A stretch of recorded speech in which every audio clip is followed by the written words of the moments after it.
Sallallahu Alaihi Wasallam, Nabi yang sama-sama kita jadikan sebagai panutan di dalam kita menapaki hidup dan kehidupan kita di dunia ini. Bapak Ibu yang insya Allah dimuliakan oleh Allah Subhanahu wa Ta'ala,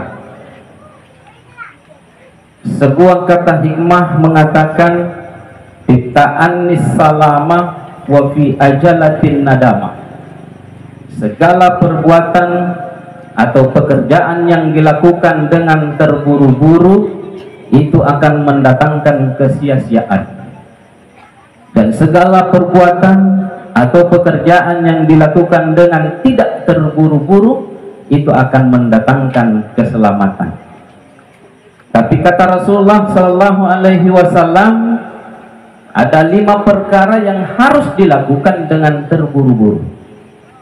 Yang pertama adalah menyuguhkan makanan kepada keluarga kita yang sedang datang berkunjung di rumah kita. Dia orang jauh, maka disegerakan. Tidak usah kita tanya sudah makan atau belum.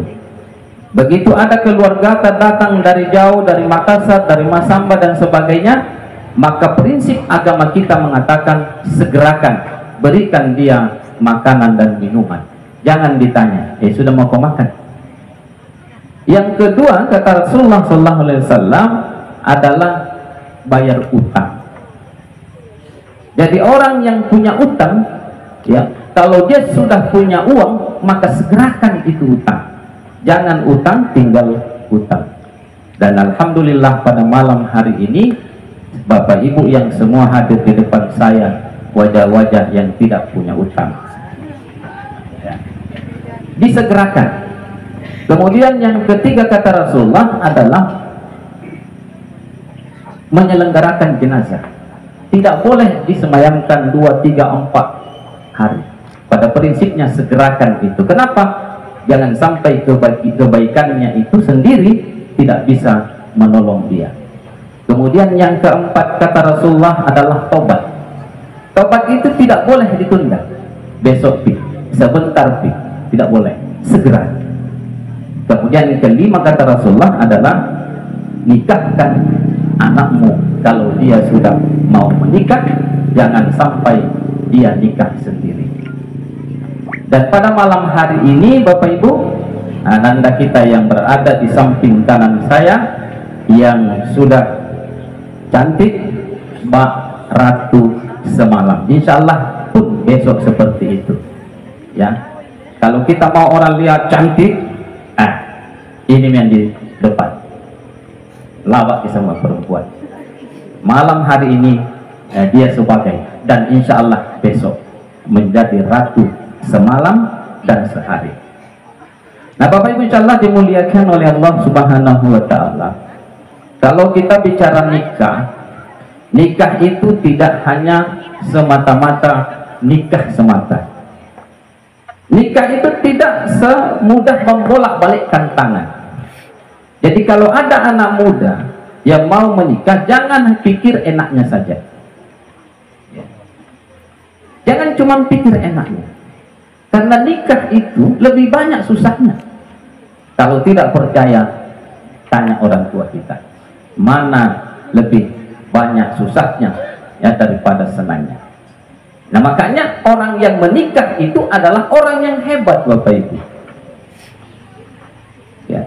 Orang yang menikah, laki-laki yang menikah itu adalah orang yang hebat. Makanya kalau ada orang laki-laki nikah 4, itu namanya gentleman. Kalau ada laki-laki menikah 3, ya, itu superman namanya. Ya. Kalau ada 2 istrinya, reman namanya itu. Kalau cuma 1, cemen. Ya. Yang tidak punya, no comment. Ya. Jadi saya termasuk cemen karena masih 1. Ya. Jadi nikah Bapak Ibu jangan kita katakan itu adalah mudah, membolak-balikkan tangan, tidak. Kenapa? Nikah itu adalah ya menyatukan kata dua kata aku ya menjadi kita. Jadi nikah itu adalah menyatukan dua aku menjadi kita. Jadi besok tidak ada lagi ketika kita sudah ijab kabul, maka tidak ada lagi kedua belah pihak mengatakan keluargaku.